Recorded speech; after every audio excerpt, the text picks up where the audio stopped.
So as teenage boys continue to worry they're not strong enough, not big enough, not buffed enough, the pressure will continue to hit the gym to achieve that perfect body. So what are we doing today then, chest? Chest. Yeah. That sounds good. Smash out on the chest. Siobhan Courtney, BBC News, Bedfordshire. Well, joining us now is Dr. Michael Sinclair from the British Psychological Society. Thank you very much for coming in. You have young boys coming to you for advice and going through issues.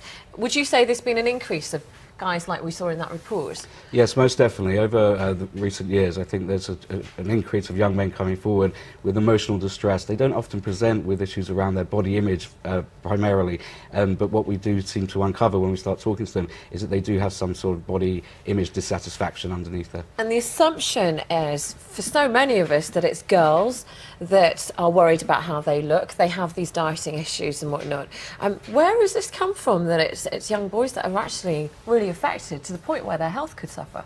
Absolutely. I mean, boys traditionally are presented as carefree in relation to their body image, but they are suffering from insecurities around their physical appearance.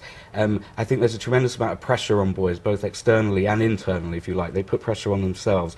There's media pressure, and there's certain role models in the media that boys are encouraged to admire. David Beckham, Brad Pitt, all of that sort of thing. I've been interested in looking at Tom Daly, our young diver, who has the most extraordinary physique for a 14-year-old boy. I mean, what kind of effect is his presence going to have on these youngsters? Well, exactly. I mean, someone like that is incredibly successful, as we can see at the moment, and I think that he is an athlete, if you like, and these boys don't realise that actually this type of body image is something that they may not be able to obtain so easily.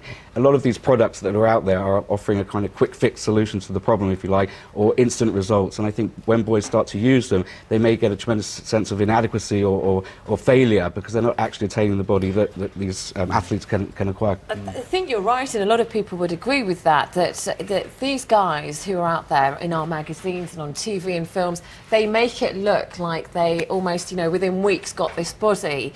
Now, the temptation for taking protein shakes and all sorts of things must be huge. So how do you counter that? What are you able to do, for example? Well, in psychological therapy, we try and lower expectations. We try and think about some of these thinking distortions that these boys hold in their minds about how their body image is related to self-worth. We try and establish new ways of promoting self-worth for these boys or young men, and certainly try and help them resist buying into these products that are really advertising gone crazy and quite unrealistic. And it's not all bad news. If youngsters are spending a few hours a week in a gym getting a little fitter, that can only be a good thing. Of course, exercise is a positive behaviour, but what we're finding is that it can become quite excessive, and I think that people are spending too long in the gym, if you like, and therefore there's no longer a balance between other sort of life aspects such as family and relationships and friends. Dr. Michael Sinclair, thank you very much for coming in. Thank you.